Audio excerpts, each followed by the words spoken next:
ఆదివారం కూడా మనం తప్పకుండా చర్చికి రావాలి. దేవుని సన్నిధిలో ఏముంటుంది? సంతోషం ఉంటుంది. ఏముంటుందమ్మా? సంతోషంతో పాట ఉంటుంది. మీకు గుర్తుందా?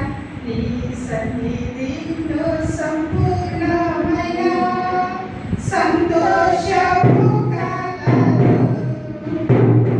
కాబట్టి ఆ సంతోషాన్ని మనం ఎందుకు మిస్ చేసుకోవాలి? మనకున్న గొప్ప సంతోషం అదే.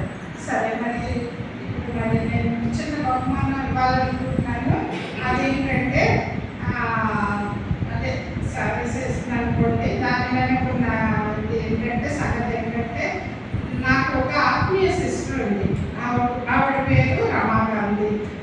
చాలా క్లోజ్ ఫ్రెండ్స్ మేము. నాకు సొంత అక్క లాగానే ఆవిడ అన్నింటిలో మంచిగా కలిసి ఉంటాం.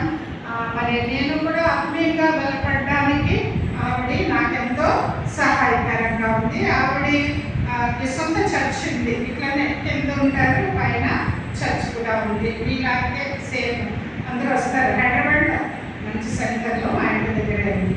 మరి ఆవిడ మొట్టమొదట హిందూయిజంలో ఉన్నారు, పూజలు చేశాక మరి తర్వాత మధ్యలో దేవుని తెలుసుకుని మరి ఆవిడ పూర్తిగా దేవునిలోకి వచ్చేసి మరి దేవుని సేవలో చాలా ఇంకా ఎంత సేవ అంటే అంత సేవ ఆవిడ చేస్తున్నారు.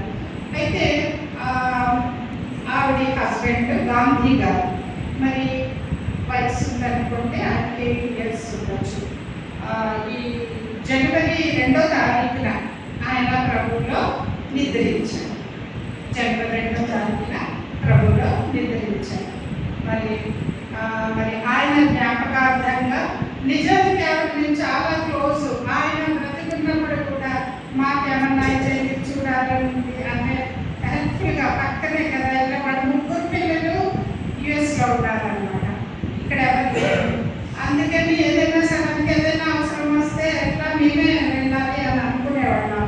కానీ నిజానికి మేము అమెరికాలో ఉండాలి ఆ టైంలో. మొన్ననే రావాలి మేము అమెరికా నుంచి, 27వ తారీఖుకి రావాలి. కానీ మేము టికెట్ క్యాన్సిల్ చేసుకుని ముందుకు పెట్టుకుని వచ్చేసాం. అది అట్లనే అయిపోయింది. ఎందుకయిందో తర్వాత తెలిసి మేము వచ్చాక మరి జనవరి 2nd ఇలా జరిగింది. మరి నెల్సన్ గారు మంచిగా అన్ని దగ్గరుండి